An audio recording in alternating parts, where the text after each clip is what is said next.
Il faut demander aux millionnaires et aux milliardaires, et pour ça, il faut avoir le courage et le culot de foutre les avocats fiscalistes au feu avec leurs bouquins pour que tout le monde paye en fonction et en proportion de ce qu'il a gagné. Tout le monde fait une déclaration d'impôt.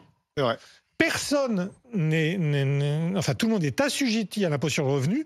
Il y a juste des gens, parce qu'ils n'ont pas de revenus suffisants, qui sont dispensés du fait de payer une somme, même une petite somme. Oui.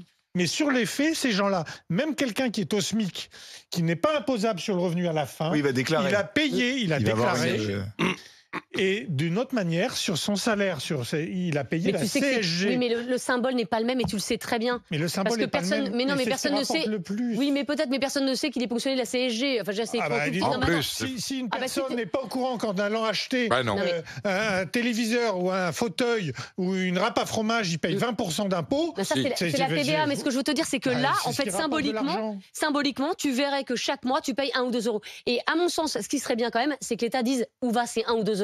Parce qu'en fait, le gros problème aujourd'hui de l'impôt... Il va aller payer les fonctionnaires qui vont percevoir le 1 ou 2 euros et qui vont créer un déficit supplémentaire. Mais non, mais que l'État réexplique, en fait, où va l'impôt. Aujourd'hui, en fait, personne ne sait où va son argent. C'est pour ça qu'il n'y a pas d'acceptation à l'impôt. Ce qui est dit dans la proposition, c'est que l'universalisation de l'impôt permettrait de financer un revenu universel. Après, j'entends parfaitement tes points. L'universalisation de l'impôt, c'est la CSG. C'est tout ce que tu gagnes, tu payes un impôt dessus. C'est-à-dire que symboliquement, tout le monde très riche et que tu fais des placements défiscalisés, tu payes la CSG. Au-delà de ça, dans l'acceptation du revenu universel, souvent, on va entendre dire les gens, si j'ai de l'argent, pourquoi je devrais toucher un revenu universel? C'est-à-dire que finalement, admettons ça, c'est un autre débat. Oui, mais justement, l'impôt universel permettrait de financer le revenu universel. Et quelqu'un, par exemple... Donc tu rends l'argent. Exactement, c'est l'impôt négatif. On ne le prend pas. C'est l'impôt négatif. Mais oui, c'est pour la simplification. Oui, la simplification, l'automatisation permettrait de faire des économies.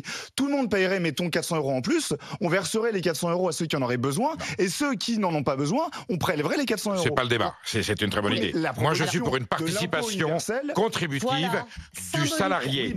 C'est un principe philosophique. Mais la contribution sociale généralisée, c'est la contribution de chaque salarié. Tu ne vois pas une feuille, tu ne le vois pas. Je suis désolée. Oui, c'est une charge sociale.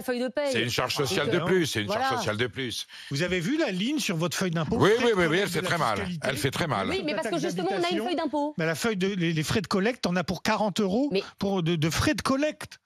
Et on va demander à quelqu'un de payer. Tout ça est virtuel. Tout ça est virtuel. Alors, on est avec Gilles qui nous appelle de Saint-Rémy en Saône-et-Loire. Bonjour Gilles. Bonjour Estelle, bonjour à toute l'équipe. Gilles, est-ce que vous seriez pour que tout le monde paye l'impôt sur le revenu, même 1 ou 2 euros? Mais oui, mais comme je disais à Thomas, ça fait des mois que je vous écris ça. Pour moi, c'est la porte de sortie. C'est génial. Sortie de quoi? quoi? Vraiment le prendre comme ça.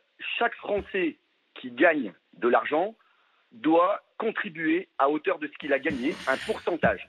Mais il faut aller plus loin dans le raisonnement. C'est-à-dire que si on demande aux RMistes de verser, par exemple, 1 euro par mois sur ce qu'il a gagné à la fin du mois. Si on demande au SMICAR de verser 10 ou 15 euros par mois sur ce qu'il a gagné à la fin du mois. Il faut demander aux millionnaires et aux milliardaires, et pour ça, il faut avoir le courage et le culot de foutre les avocats fiscalistes au feu avec leurs bouquins pour que tout le monde paye en fonction et en proportion de ce qu'il a gagné. Donc stop les niches, stop l'évasion fiscale, stop les dégrèvements de tout ce qu'on veut là. Et stop la progressivité aussi alors. Bah si, justement. Il faut de la progressivité. Il faut de la progressivité.